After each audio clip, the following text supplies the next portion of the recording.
Reboot It!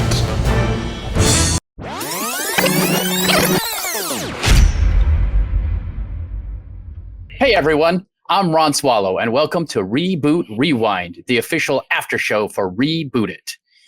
Today, we almost have the whole crew. We got Ed Greer, producer Bill. Hey, yo. And where's Billy Business? Oh, he's too busy being a bitch! Whoa, coming in hot!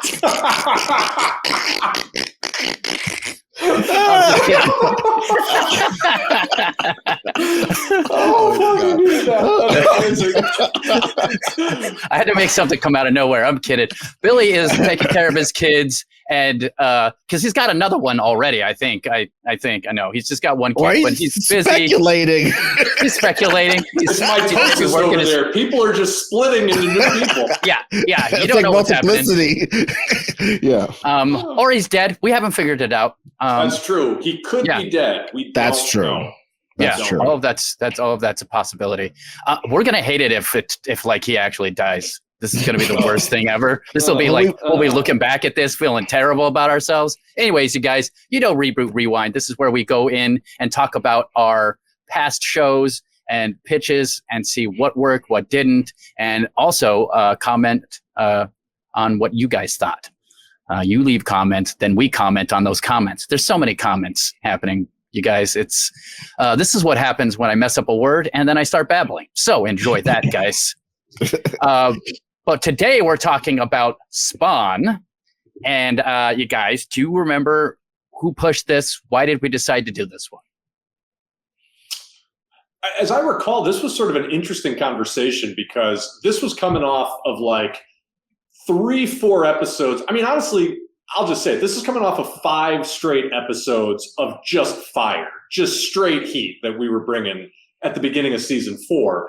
And so we had built up to the Do Crew episode, the Transformers episode, where we pierced the veil of time and space and inhabited the bodies of our mirror universe selves. So we were a little bit like, okay, that's our big mid-season finale. Like, where do we go from there? And we had set up that it was J.J. Abrams that was like bringing us back from the void. He had purchased the Stargate technology from Roland Emmerich and had basically hit the reverse button on us.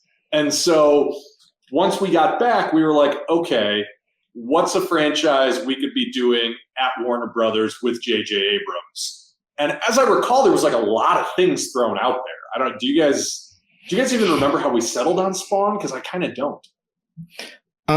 You know what I think it was? I think after that run we were on, I think we got cocky and we were like, dude, this thing doesn't need to have like all the stuff we had done before had all these strikeouts, whether they were good, bad, or indifferent. There were significant strikeouts on almost every property we'd done in that season up to that time, except maybe one. I guess Face Off wasn't that way. It was based on a super dope movie.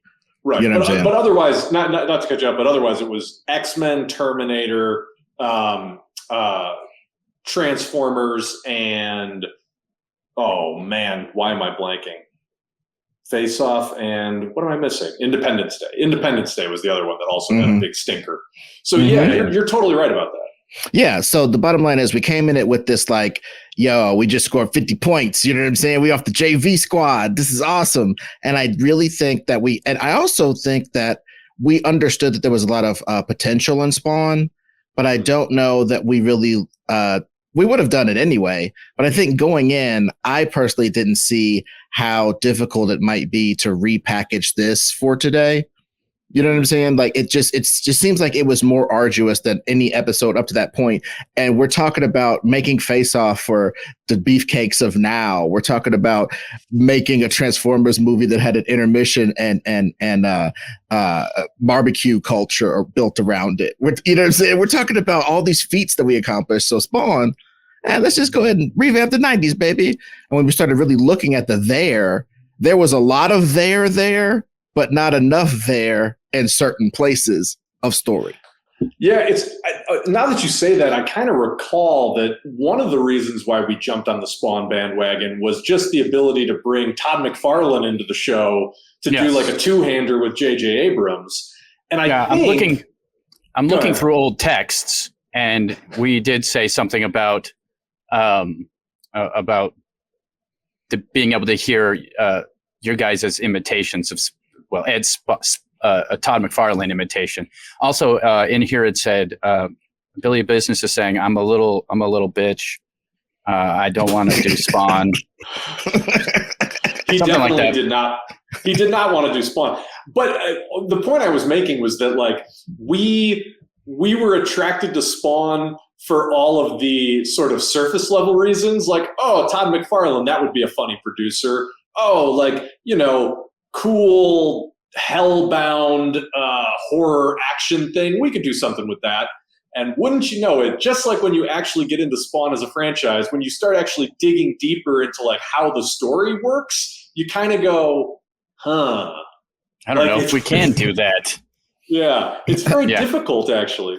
Well, and also one last thing before we get to maybe the recap or whatever. The thing was, we also had the added element of I think we came in a tiny bit heavy because we just felt like we'd done some bits before. So we have like the bit of the dueling producers, the bit which pays off super good in the end. Like the ending benefits so much from what we did. Like I think it's a really great ending for like an episode that was a little bit arduous in the beginning. But the whole jazz of the push and pull of Todd wants it R, JJ wants it PG-13 and ultimately merchandisable. That push and pull, honestly, it didn't reflect so much on the actual choices we made in the story at all, but it was an added element in there. Yeah, that's the thing. I mean, we'll get into it as we look at the pitch and start talking about it, but like, it is actually hard to find a story for a Spawn movie because when you really look at it, like the conflict that's set up in Spawn is almost unresolvable. Because, like, as compelling as it is, as compelling a motivation as that character has, like, I die, all I want to do is see my wife, and my love for my wife allows me to be tricked into this Faustian bargain where I'm, you know, essentially drafted into the army of hell and put back on Earth to be a Grim Reaper. Like, that sounds dope, but then, like, how do you resolve that story? Do you defeat all the forces of hell? Do you know what I mean? Like, do you escape death and come back to life? You know, it's like there's no real good ending to that beginning, which is something I think the Spawn comics suffered from as well. Mm-hmm. Well, it's also why I still think that it would actually make a better TV show. Like, I still think it would make a better TV show because it doesn't matter what resolves until the very, very end. You could have 5 seasons of him hunting down demons, looking for a way out of his deal, et cetera, and then have him die in the end and meet his wife in heaven. And that's because he's redeemed himself enough by stopping demons from killing people or something. I don't know. But a TV show version of that would do it. You're not wrong there, and that was something that we talked quite a bit about in the episode. You know, going back and forth. I think we finally settled on making it sort of a trilogy of movies and trying to blow the doors off that way. But even doing that, right? We were looking for like, okay, what are sort of those, you know, essentially movie 1 and movie 2 climaxes where, all right, so we're not going to avert the apocalypse necessarily, but like, what's even a step on the way to getting there? And that was one of the things that we struggled with. As much as we're saying that it was tough, though, I do really like where we ended up. I think that there's some good stuff in the final pitch. Well, I 100% agree. I think we should get to the pitch. Before we do that, though, I do want to mention I put in a little extra little tidbit in this pitch for the listeners out there. Maybe it'll match up somewhat with your drinking game. Maybe get out the mug that you bought from our Rebooted store that you can go down there on TeePublic and buy a mug right down there. Do it. It's awesome. And maybe you can throw some tequila in this mug and drink when you're about to watch this. Ready? Here we go. I think I figured out who the billionaire should actually be played by, and that is Tom Holland. Got it in. Yes. I got it in, guys. That's very important. No. We are telling the story of Al Simmons, and we are setting up a trilogy, baby.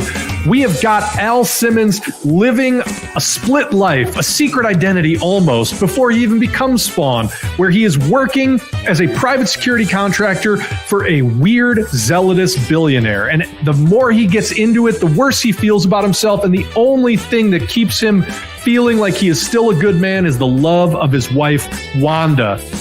Once he realizes that all of these weird murder missions he's been doing in the Middle East is because this guy is after some sort of godly power, he thinks he's off his rocker, and Al Simmons tries to report the billionaire to his old boss, Jason Wynn, at the CIA/NSA. Jason Wynn betrays Al Simmons. He gets set up by the weird cabal that he's working for to be killed. And that is when he realizes that heaven and hell are real, baby. He makes his deal with the devil. He comes back as Spawn. And not only has time passed and Wanda remarried, but the curse, the zealotous billionaire, is still on the trail and closer than ever to this source of godly power. Spawn freaks out, becomes an angel of death for hell, goes on a killing spree thanks to the machinations of the demons, and then finally comes to his senses thanks to reconnecting with Wanda and realizing that she still has hope for Al Simmons getting to heaven.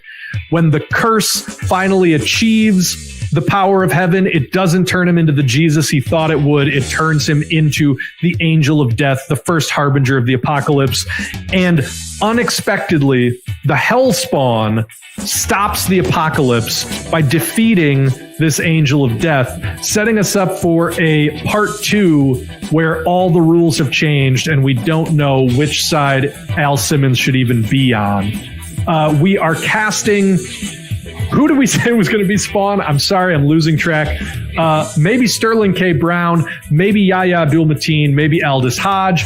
We are casting Lauren London as Wanda. We are casting as Terry Fitzgerald, maybe Kingsley Benadir. And your choice, do you want the pretty version of the billionaire with Patrick Dempsey, or do you want the ugly, no, not ugly, weirder version? I caught myself, not really, with DJ Qualls. That is the pitch.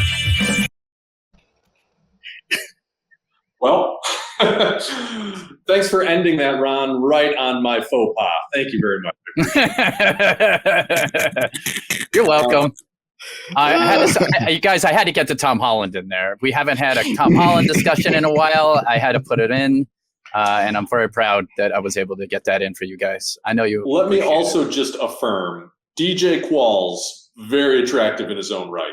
I mean, yeah. Just if you're into that sort of thing, nothing wrong with it in the slightest. So let me just say that for the record. Oh, and just wildly unprompted, but I just watched all 5 seasons of Z. What's it called? Anyway, it's like Z something. It's Z Nation. I watched all 5 seasons of that just recently, and DJ Qualls is all up and through that as like the Greek chorus, sometimes a hero, sometimes a cavalry, sometimes a person to be rescued, sometimes a guy who has to go it on his own. He plays a super hacker and a military guy. It's awesome. It's a performance, and I got to see it over 5 seasons, and I'm just like, I would love to have DJ Qualls in a movie that we do. 100%. You know, I know Billy was pushing Patrick Dempsey hard for that villain role, but I think DJ Qualls would actually murder that role. Yeah, I do too. Plus, he said, anytime I get a supernatural guy in, it feels like I've won something. You know what I mean? So, so how do you guys feel? Like after seeing the pitch and remembering the whole thing, how do you feel? Do you think we did a good job? Do you think there could have been improvements? Ed? I mean, the only thing I think when I hear the pitch over, the only thing I think could be improved is we call the guy the Redeemer. We make a cursed Redeemer sandwich. So we don't have to use just the regular Redeemer. It's like we call the guy, the cursed guy, the billionaire, the Redeemer, because that's what he thinks he is. He feels as though he's redeeming everything. And he would win the marketing war, you know what I'm saying, in regards to public opinion. I'm the Redeemer versus Spawn from hell. You know what I mean? I just love that. That's the only thing, honestly, just to the ear. But also just this the warpath that we put him on. I think if we just flip it just a little bit, not so much, hey, we tricked you into like you're a hellspawn or you went and you killed angels or whatever. I don't know if I like that part anymore. I think his righteous kills that we're just lapping up and loving turn out to be for the devil's purposes or something. Like he's you know what I mean? Something, so you get the same beat, but it's more like all this righteous stuff, all this like, consider that a divorce that he's doing to people with his hellspawn powers is all for naught and bad. No, I mean, I agree with that. I think one of the things that was actually really clever about this pitch and almost an improvement on the source material was the idea of sort of tying Al Simmons's, life and betrayal into this Redeemer character who can then go on to be, the villain after the fact. I think in the original comics, that was sort of Jason Wynn, and originally it was Chapel, and then it was Jessica Priest, sort of the person who he worked with who betrayed him. There's still room for all those people in this, but having that person who's like on the villainous quest, and essentially Al Simmons becomes collateral damage to the villainous quest, it makes all the sense in the world that when he comes back, he's looking for his righteous revenge on that guy whose quest took his life. And then to your point, Ed, if the entire purpose of that quest is for this guy to become the first angel of the apocalypse, then everything that Spawn does to push him toward that, by hounding him, by, radicalizing him further, by making him feel like the forces of hell are after him, that's just pushing everything toward the apocalypse, right? And it also gives Spawn a great thing to have to stop and say, wait a minute, what am I doing? Like, I'm coming after this guy with the fury of hell, but in so doing, I am pushing him closer to this MacGuffin, this role that will bring about the end times. And so, we end up in that place that we so often do when we're sort of negotiating these endings, where the hero has to sort of reconsider their approach and take a little bit more of a humanistic view of what's happening. I think that all works nice. Yeah, it's the beauty of you can drink to this character arc. I love it. Ron, I love how you're pushing the merch too, by the way. Yeah, it does. It is the thing that makes us the monies. So if you want to give the monies to us, get down in that link and click on that merch button and see what you like and get it. Absolutely. I felt like it was, I feel like I almost wish we had Billy on this one. Because watching Billy's face when you did the pitch, it just didn't like it. I don't know. It thought there was too much mumbo gumbo, perhaps. But the thing is, I feel like there's less mumbo gumbo than it seems like, because we didn't try to dwell into why this was happening or what, you know what I mean? We didn't try to go into the Bible and talk about the different angels that exist, or, we just had the good guy and the bad guy. There's a hell and there's a heaven. We don't have much details about that, and they're not needed because it's not important to what we're doing. So I felt like there's less mumbo gumbo than it actually sounds like there was. So personally, I agree. I don't know if Billy would agree with that, but I do recall that, Billy got really fixated on that idea of look, the way to make this feel emotional and real and a cinematic experience is to just focus on this idea of all this guy wants in life is to be reunited with his wife, and it's the one thing he can't have. And I totally understand that impetus, but again, it just becomes that question of well, then what happens in the second and third act of the movie? Because again, it's that's such a great setup. It really, really is. Yeah. But then where do you take the story over the course of 2 hours that feels in any way satisfying? I think ultimately in what we're pitching, that really does become a B story. And maybe that's, not great. And maybe we could find a way to integrate Wanda a little bit better into the sort of character arc of Spawn. But, it wasn't coming to me then, and it's not coming to me now. What is an actual, unless you just go The Crow with it, right? And Wanda dies and he's just on this mission of revenge. And when he gets revenge, he finally knows peace. But that's not really Spawn either. The idea that Wanda moves on with her life and is living, and all he can do is bring darkness into her life is sort of the point as well. And so, I don't know how to thread that needle. It's a tough one. I figured it out. This is what we do. It's real simple. We get a hot lady Spawn that he falls in love with, and then you do know this is a joke. I just want to be clear that you guys. At first, you really thought that I was about to. No, you guys. We were ready to yes and the hot lady Spawn. Yeah, give me that hot hamburger-headed lady, please. Oh yeah, absolutely. I just want to see two demons making out. That's the life I'm looking for in my Spawn series. Yeah, pushing their masks together, and then their chains are taking each other's uniforms off, just peeling with that Freddy Krueger-ness. And then together they stop the Redeemer. Guys, his moving on is the key here.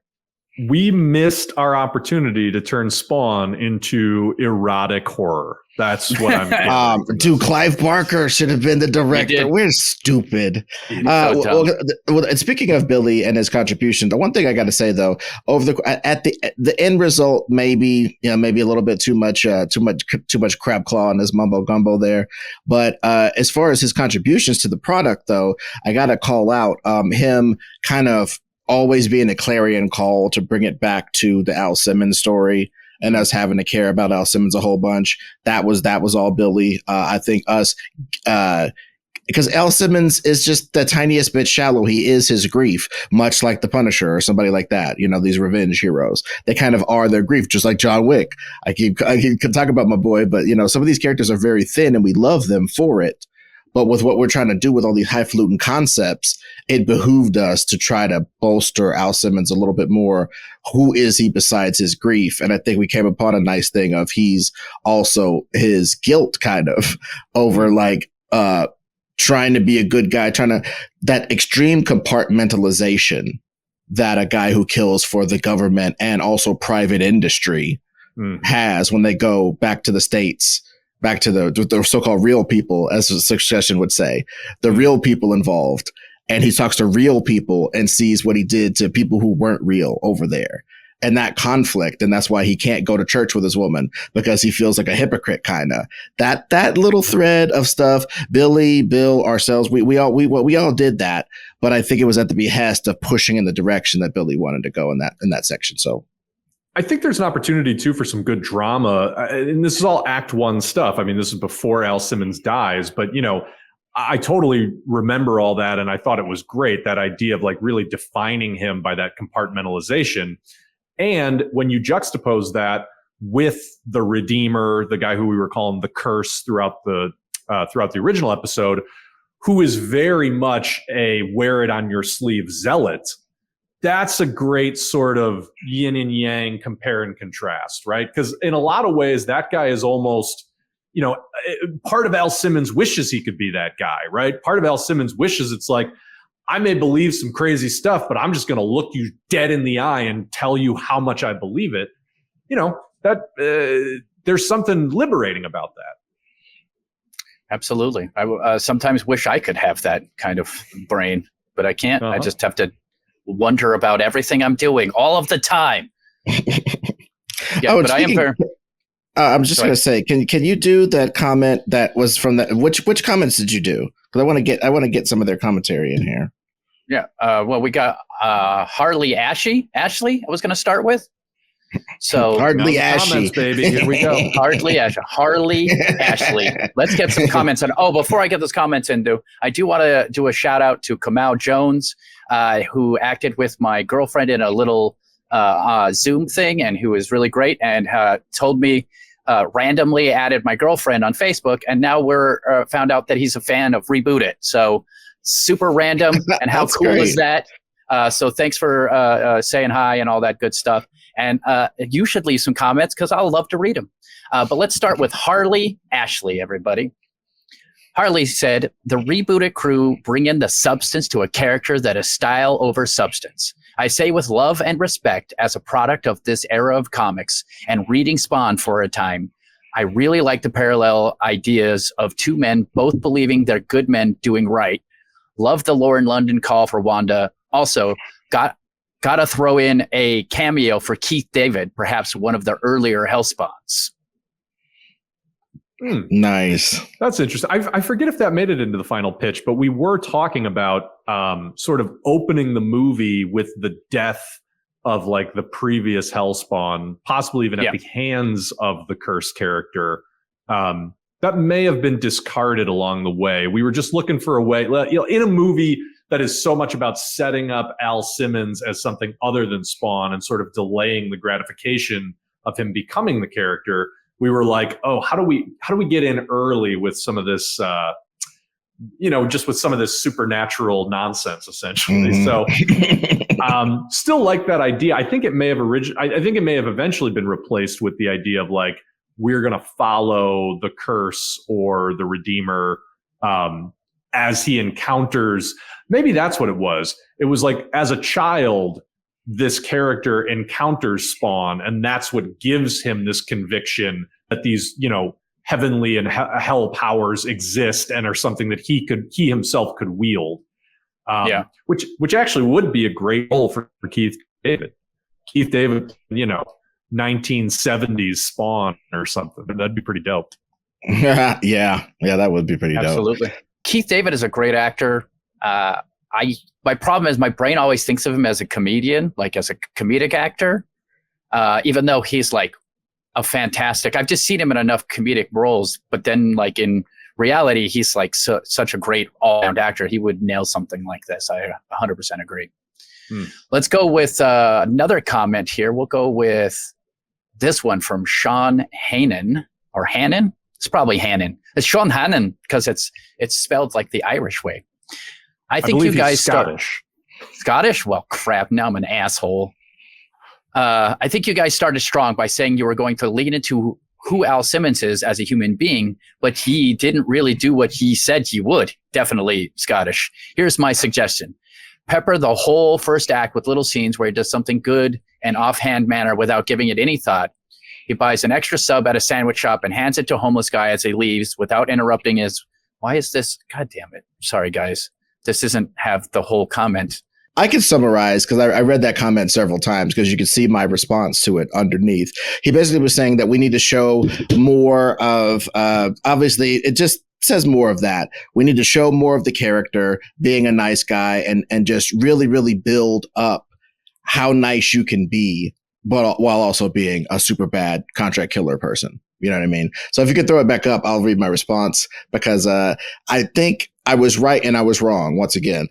I hate Billy here negotiating with terrorists, by the way. Talking about, I agree, we didn't follow the basic outline we laid at the beginning. Lots to unpack for the original rewind. Lots to unpack, Billy. Jeez, please. Bill, what is happening? I feel so bad that Billy's not on this episode after reading this specific comment. Good Lord. Okay, but I said, I get what you're saying, dude, but it's way simpler than all that. Spawn can literally do anything, and his enemies are both weak as hell and eternal. So it just turns into an eternal edgelord pillow fight instead of real human drama. I'm sorry, but I myself have a much better time contributing to stories where the character can stub his toe for Christ's sakes. Too much heaven and hell, extra dimensional jazz in Spawn. Other than everybody fearing for their family after they die and nobody wanting to go to hell, I don't know what the average person has to hold on to with Spawn as a movie character. There are real storytelling reasons this has been in development since you were a teenager, and I don't know that Simmons buying extra sandwiches quite solves that. Yeah, Sean, your stupid Ed, sandwich analogy. Was that a salty response, Ed? I was just in the spirit in which I probably wrote that comment. I was just doing a faithful reenactment, so basically, I think that is, but he's right though. I'm going to say I was right and I was wrong. That salty response. That's the spirit I had in my heart when I wrote that. Mm-hmm. But he's also, I'm wrong in that I'm just making excuses for like why we couldn't come up with more tangible things that he could hold on to in his mind as the steps for Simmons to go through to show that he's a good guy. If we just sort of show him moping as he contract kills, like homeboy from Interview with a Vampire. Oh, it's so horrible. Oh, I feel so guilty. There's only so much of that crap you can take. and actually have a story. So in his mind, the story that the parts that we gave him, the Lego pieces we gave him, he put together in his mind, and it wasn't satisfying on the Simmons front. And then I come in with all this bluster, talk about you can't do it because there's no there for the Spawn character. That's kind of true, but it's kind of not. It was our job to invent something there. And I think what we did invent proves true. What he was saying, that we did have to do some inventing. Maybe he's not quite satisfied with what we did invent, but that Redeemer dyad with Hellspawn really holds the thing together. And it's because we were feeling what he's talking about. We were feeling his note that we had to give more story there. Yeah, I 100% agree with that. I think we could have done something. Well, I mean, look at this. Look at it this way. I mean, if you saw the new Sacha Baron movie where he plays the guy from Kakistan or whatever his name is. But do you not know Borat? Borat. My name right now. Look, I think I'm too tired. I cannot remember names today. But Borat. In Borat, there was those guys who literally bring him in to like his house because he doesn't have somewhere to. They bring them into his house to stay. He stays there for a few days, does a bunch of weird stuff. They're very nice people who let a guy stay at their house, let a stranger stay at their house because he needed the help. But they also believed that, Democrats drink babies' blood. So, it's one of those things where nice people, overall nice people sometimes have insane thoughts and do terrible things. There's been plenty of serial killers who had fantastic wives and relationships with their wife. It's bananas. So like, you never know.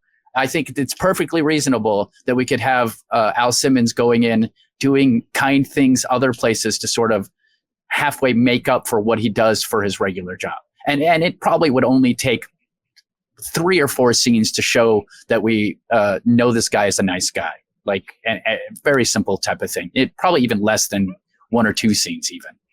So I actually kind of agree with Sean on this one, guys. It's like, how many pets do you got to, how many cats you got to pet? You know what I mean? It's kind of less than some people think. And that's all I can say about it. Yeah, I agree. So I do want to bring up this one semi-negative comment just because it's pretty entertaining to me.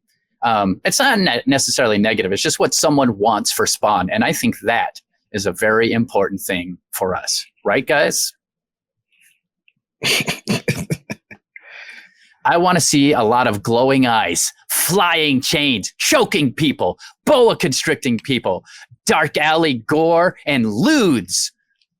Lewds? Flying off buildings and, capery. I mean, don't we all? Like, come on, that's what we're here for. None of us are saying anything different. Yeah. I definitely want boa constricting people because I want Spawn to be able to make a boa constrictor come out of his suit and like a snake, like a real snake, just because that's pure entertainment. And also capery. Are you kidding me? Please give me all the capery, guys. You remember that show, The Cape, on NBC? Yes, Ron was all in. I was. I think what they're trying to intone is in ours we got a lot of intoned John Wickian sort of action at the beginning as he's a private contractor, and juxtaposed with his religious wife at home, and yada yada yada. But when we talk about his spree killing later, we really didn't get into how people are getting choked out with chains and capes, and like chains holding you from all these different ways and just sort of sawing you in half really quickly and stuff. We didn't really talk about that stuff because one thing I gotta say, just to be mean to myself, I didn't really understand how hard Bill's job is when you're playing one of the producers, breaking kayfabe here. When one of the producers gets a little, we have to deal with what the producers have to say, and the producers most of the time are trying to actually screw us, which spurs us on to some cool stuff. And then sometimes I think it's almost like, hey, we've been wandering in the desert forever. We're going to commit to something, even if it's awful. We got to commit to something and get it going. And I think it was my job this episode around minute 20 something, maybe 30 something. I don't know. Time flies. And I jumped in and I said, more violence. And that was like it. It should have been more like, more more cape gags or more this or more that or something specific for us to focus on to drag the corpse of that dumb note around, because that's what notes really are. My note of more violence, that's not a note. No, but is he wouldn't give that note. That's not a note. It was stupid. Don't beat yourself up. However, you are correct that like it is a task to so quickly switch your mindset from like, okay, we're going to be collaborative and yes and actually try to figure this out, to then suddenly inhabit, okay, now I'm going to be the guy who ruins it. Like that it is. I figured that out somewhat early with Peters, but it's still it's a task every single time, because like you never really want to do that, but it's also like you're betraying the spirit of the show if you just don't go balls out and really try to screw us. Exactly. So yeah, I should have said something like, yeah, you got to work Overkill in there. Like Overkill has to be in this movie. You can't ignore him. He's magnificent. I could have said something like that. Overkill or Bob. I could have did so much with that. I do feel that was a failing, but the only saving grace to it at all is how it is that we were trying to keep up the kayfabe of like Abrams wanted to be light and Homeboy wanted to be dark, and that being a real thing, a through line. So I think I was playing the part more, but not improvising with us. I think I was into Todd being okay with violence and stuff and setting up that plot thread rather than trying to screw us in the game. So I just had to criticize myself for that, because that sucked. Well, you know what? I don't think you did a bad job. And in fact, James Hand here, he also thinks we did a good job with that kind of balancing act. He said, man, I really didn't think you guys would get me jazzed about Spawn. Good effort. The combating priorities of R18 plus rating and PG-13 family friendly was a masterstroke. So I think they actually thought we did a pretty good job on that. Oh, there you go. See, for every time you want to beat yourself up, there's somebody out there going, I saw what you did there. So that's nice.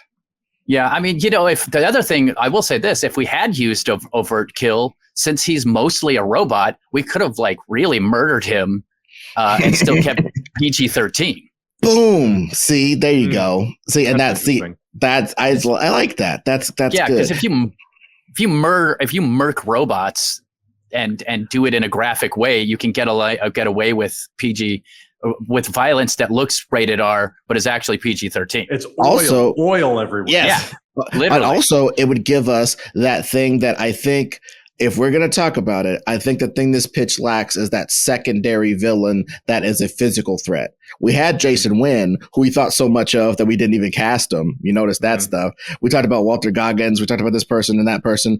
I think if he's Jeremy Renner or somebody even tougher looking, you know what I'm saying? Overkill is like one of Wynn's toadies that gets turned into Supertron or whatever, or maybe Wynn's his master, maybe the Redeemer funds him through the Wynn Trust to be the super muscle for the super mission or whatever.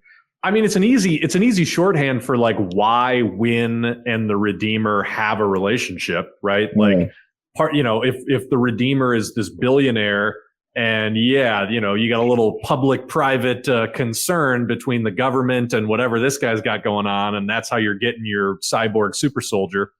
I mean, shoot, there's that very tortured history with originally Rob Liefeld's creation. Chapel was the guy who murdered Todd McFarlane's creation, Al Simmons. And then when the corporate split happened, that was no longer the case. And sort of Spawn's backstory has been a little bit limp ever since.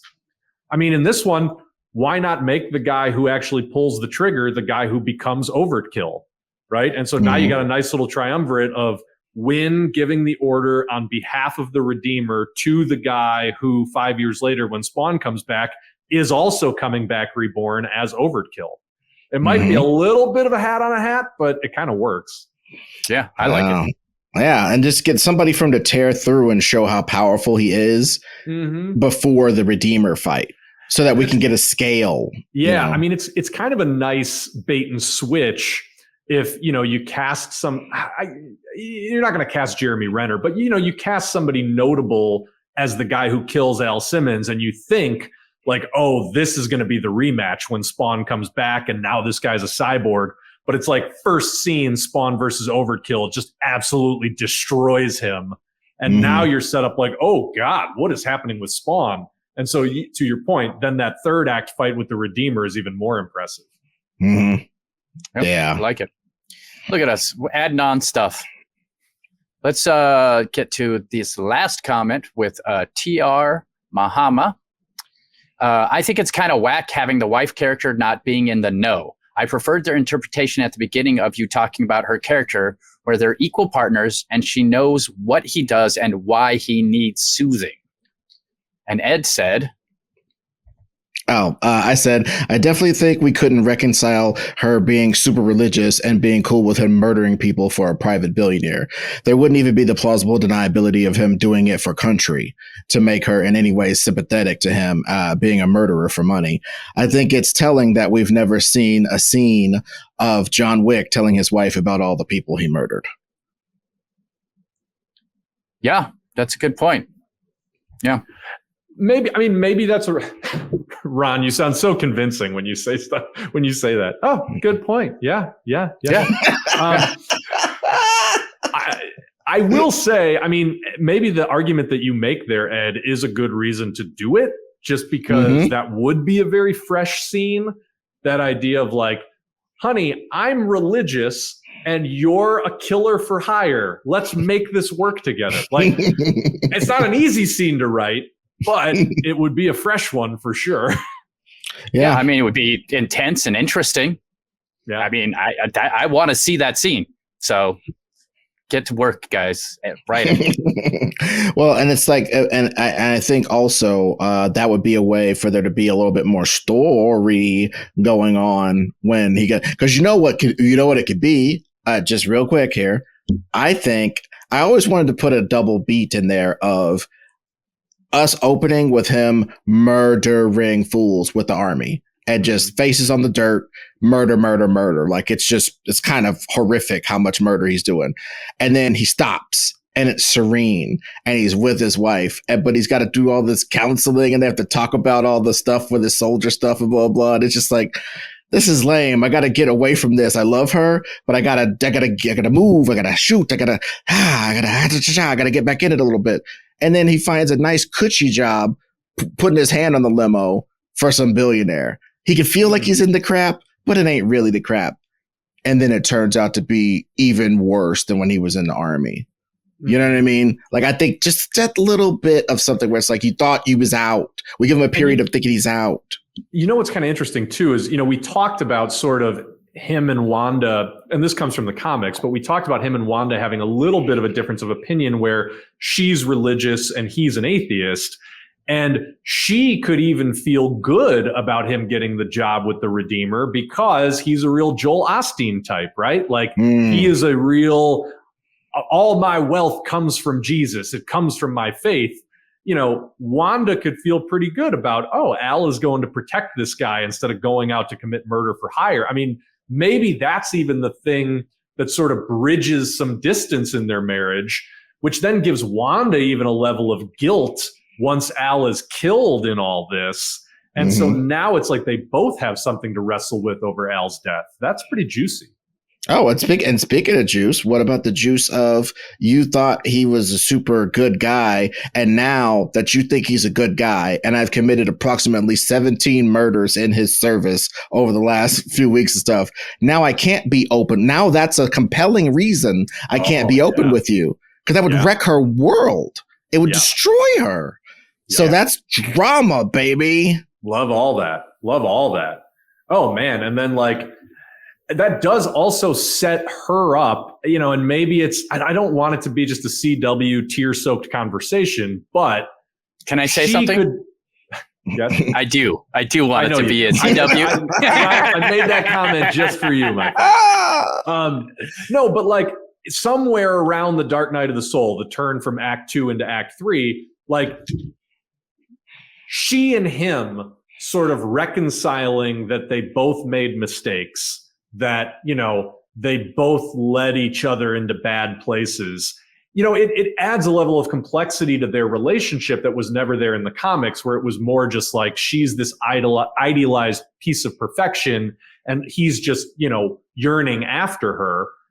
It's interesting that if we give them this give and take, this real tension that you always know is undergirded by love, but like he dies and they both have guilt on their hands. What a great moment of catharsis for them to both absolve each other of the guilt. I mean, that's how you get the climax that isn't centered around the apocalypse happening or not. I mean, that Billy, I hope you're watching because we're doing the work you wanted us to do in the episode. Yeah, dude. And we just had to dig through all that lore and find out Curse the Redeemer, combine them in one character. We had a lot of work to do. The house was a fixer-upper in that regard. And, so like, but these little additions, these additions are up to code. It's the best thing I can say about that. And what a metaphor. This guy's a metaphor machine, people. He is. And I got to say, it came from the comments, guys. That's how important working with people is and listening to other people's ideas and why they do market research, even though sometimes market research is terrible. Sometimes it comes out with something like this, where you come up with a cool idea that really does improve the quality of the emotional impact of a movie. So. Yeah, and I think part of that is too, like Billy and Sean, whose comment got cut off. Sean, our friend across the sea, that's that splinter in our minds of trying to satisfy that sort of thing is pretty cool. Now, don't get haughty and start asking for Ayers cuts and stuff. But the thing I want to, as we end off here, I would like to talk just slightly about the sequels. Because I think that there's a little bit of stuff there, not as far as trying to make sequels right now, but I think that was an interesting thing that we came upon in the episode was like trying to get a good climax for the first movie and then saying we're going to do other movies after it. And then you said earlier, Ron, that the Keith David of it, him being a character, he could be the Spawn that dies. He could also be the Spawn that like greets Spawn after Spawn I was thinking of the ghost thing, right? What if we trick people into thinking it's like Ghost? Like after all the Spawn action is done, the Redeemer is murdered, the apocalypse is averted, but the sky opens up and it's like, what's going on? And like Spawn is like being beckoned through the sky and it's like, oh, I redeem myself. I'm gonna go to heaven. Yeah. And he gets sucked up. And it's just another dimension. It's 500,000 years ago. It's the 1400s. It's the future. It's whatever you want to say. And he's a Spawn having a Spawn adventure. And the whole adventure, the second one, could be to get back to our Earth for some reason or something. I don't know. I don't know if I'm with the time travel aspect of it, but the idea of the second movie essentially being Spawn thinking he's ascending into heaven and it turns into, Virgil. What was the epic poem by Virgil where you're Paradise Lost? No, that was John Milton. No, that was John Milton, yeah. But there's whatever the movie What Dreams May Come was based on. But that idea essentially of somebody having to escape through the levels of heaven and hell. And Spawn just goes on this odyssey, right? And so like the second movie is just sort of an intercut between Spawn on like the trippiest, craziest tour of the afterlife. And it's nothing like what anybody expects it to be. And that's where we really get our first glimpse of like heaven is just as fucked up as hell. And then meanwhile on Earth, the angels with the Spawn gone are sort of rallying their forces. And maybe there's even a story there for Terry where it's like, we have to figure out what's happening in the aftermath of this battle from the first movie, all of which then leads into Spawn. I always loved in the comics, Spawn essentially meets, it was a huge ripoff of Alan Moore's Swamp Thing, but still it works. Like Spawn essentially meets the personification of the planet, right? And they call the green world. And it's these essentially sprites who are like, we too are victims of this war between heaven and hell, and we need a champion. And the books never really did a thing with that, but goddamn could you do a thing with that, because that is humanism, right? We are a third rail solution, and all we care about is life and quality of life and living free and living well. Like, release us from this poison that is religion. To me, that's what I would like to see sort of the second movie resolve with, is Spawn, turning his back on both heaven and hell and becoming something new, setting up your third movie to be like, well, finally, how do you defeat both heaven and hell? I mean, your third movie is your Return of the King. That's where you blow the doors off. Yeah, and it's Alighieri's The Divine Comedy. That's the epic. That's the epic book. So yeah, I do dig that. I think that's super cool. I think I'm gonna have to code it a little better than reject God and the devil and the sprites are freed from religion. You have to flip it a little bit. Because I gotta sell this in Kentucky. I have to sell this movie in Kentucky. Hold on. You think everybody's some New Yorkers and LA people? Give me a second. Give me a second. I'm not talking about rejecting God. I'm talking about rejecting religion. So religion is the concept of an obsession and the dogma of God. You don't have to reject God to do that. You can reject the idea of an organized thing that is controlling people's lives with no real purpose. Instead of giving them happiness and kindness, it's this thing that's keeping them down. I think if you did it that way and didn't do it as in like rejecting God and rejecting hell and rejecting all of this stuff, it's not rejecting a full... Dude, just real quick, you are pitching like a $200 million version of Dogma, and I guess I'm here for it. I'm here for it too. Honestly, I think, Ron, that is the bullseye. Is like, you are, in the course of this movie, you are rejecting the bureaucracy and the warmongering of like what the angels and the various different thrones of heaven have become. But behind all that is sort of, and we wouldn't say it this way, but we would write it this way, is sort of the deistic God, right? Sort of God as the universe, God as the prime mover, God as the embodiment of love and hope, right? Sort of the less personal, sitting on a cloud, judging Noah type of God, and more of like the new age version of God. And it's sort of like you reject sort of the Old Testament bullshittery of all these angels and this war and, these forces that are just resigned to fighting, and you embrace the true nature of God. Hey, there you go. I like that's it. That's how you might be able to sell it in Kentucky in 2027. So yeah, let's get to work on that. All right, sounds good.